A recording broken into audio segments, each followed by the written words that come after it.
As the holiday season is coming up, you might be searching for something you could bring to the table for a family or friends gathering, or even a dessert for Santa Claus.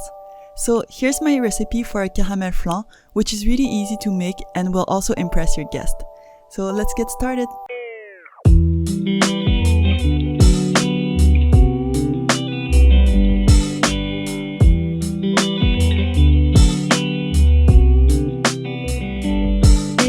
Let's start by putting 5 eggs in a bowl and mixing them slowly.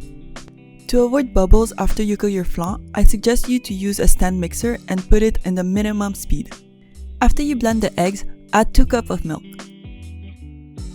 1.5 teaspoons of vanilla extract, 1 can of condensed milk, and 1 cup of water.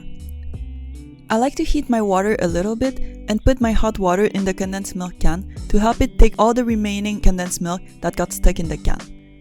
Blend everything together until a smooth and uniform mix and put your bowl aside while you do the caramel.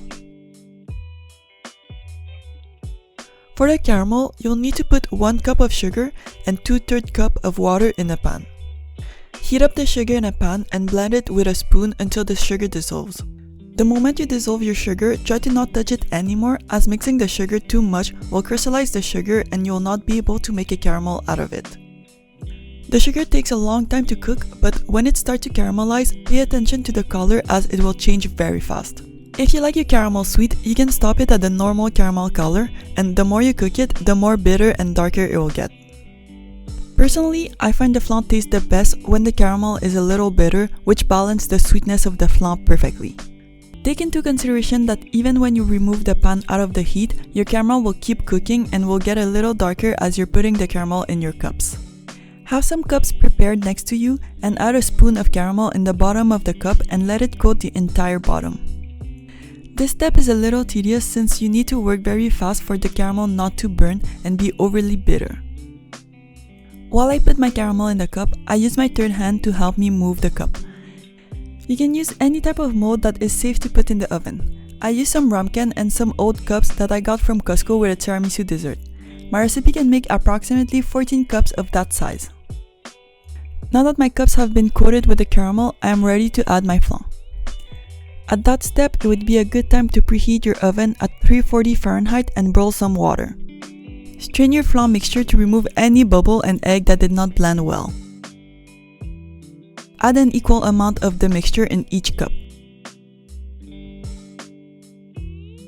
Put a piece of aluminum on top of the cup to prevent the top to burn. Put the cups in a big pan. When all the cups are in the pan, add in your boiling water. Be careful to not put water in the flan. Place the pan in the oven and cook it for 1 hour. When the flan is cooked, let it cool down for at least 4 hours, except if you like your flan warm. When you're ready to present the dessert, take a small knife and pass it around the cup. Put a plate on top of the cup and flip it to see the moment of truth.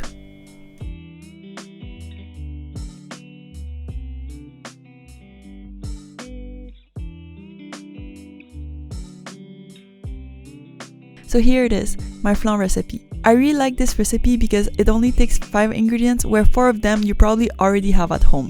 This recipe is light and there's a perfect balance of flavor between the bitter caramel and the sweetness of the vanilla pudding.